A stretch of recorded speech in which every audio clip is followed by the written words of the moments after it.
VNC may tindahan na. Kalingap Edo may pinagseselosan. Sino kaya? Yan ay sama-sama nating tutukan mamaya mga kalingap. At kung nagustuhan nyo po ang ganitong klaseng reaction video, paki-like at subscribe naman po para lagi kayong updated sa susunod kong mga uploads. At salamat sa walang sawang pagmamahal at suporta kay Kuya Val Santos Matubang at Idol Kalingap Rab. Paalala, panoorin at tapusin ang video na ito para malaman mo kung ano ang nilalaman nito bago mag-comment. Bago natin tatalakayin ang ating main topic, balik tanaw muna tayo sa nakaraan ng fashion show ng ALM. Dinumog ng maraming mga fans ang EDSI noong nakaraang linggo, habang partner ito ni Idol Ed si VNC. Kilig na kilig ang mga supporters ng EDSI, lalo na ang ating mga kababayan na OFW, na walang ibang libangan kundi ang EDSI lamang. Napakaganda ni VNC sa mga araw na iyon, sa pagrarampa ay bagay na bagay po si VNC. May solid viewers tayong nakapansin kay VNC na sana makapasok si VNC sa ALM bilang isang model, pero sa ngayon ay wala pang oras si VNC mga kalingap, dahil nag-aaral pa ngayon si VNC, may mga ilang viewers na sana sa susunod na taon ay sasali pa rin si VNC at ang EDSI. Ngayon balik tayo sa topic, masaya ngayon ang pamilya ni VNC mga kalingap, dahil binigyan ng puhunan si VNC galing sa kanilang sponsors ang Lovable Tites, at ang Global EDSI supporters.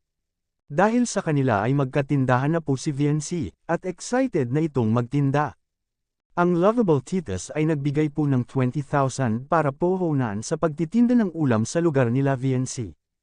Kompleto pa, may mga ingredients pa itong pinapadala, wala ng panahon si VNC sa mga wakwak, dahil busy na siya sa pagtitinda at sa kanyang pag-aaral, dahil sa tulong ng mga sponsors ni VNC, malaking tulong na po ito, para sa pag-aaral ni VNC at sa mga kapatid ni VNC.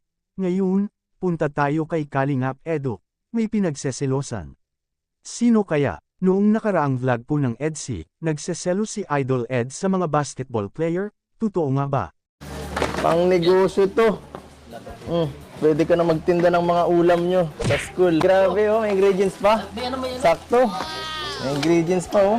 Ang ito pang kabuhayan. Thank you po sa BSC Lovable Tites po. Ayan po oh, may mga ingredients, magic sarap, yung mga pang fried chicken. Ito po pang kabuhayan showcase para to lahat nila Beyonce. Anong masasabi nyo dito mga kalingap? Ito ay isang reaction video lamang kaya pwede po tayo mag-comment sa ibaba mga kalingap sa comment section. At lagi ko rin itong babalik-balikan na lagi po nating suportahan si Idol Kalingap Rab sa kanyang mga vlog, dahil dito kinukuha ang mga gastusin, tulad ng pabahay, mga allowances sa mga beneficiaries at mga sahod sa ating mga K-boys. Hanggang dito lang po muna ang Kalingap Reacts TV official update ngayong araw mga kalingap. Huwag kalimutang mag-like at subscribe at i-on ang notification bell for more updates. Maraming salamat po, mabuhay tayong lahat. God bless us all.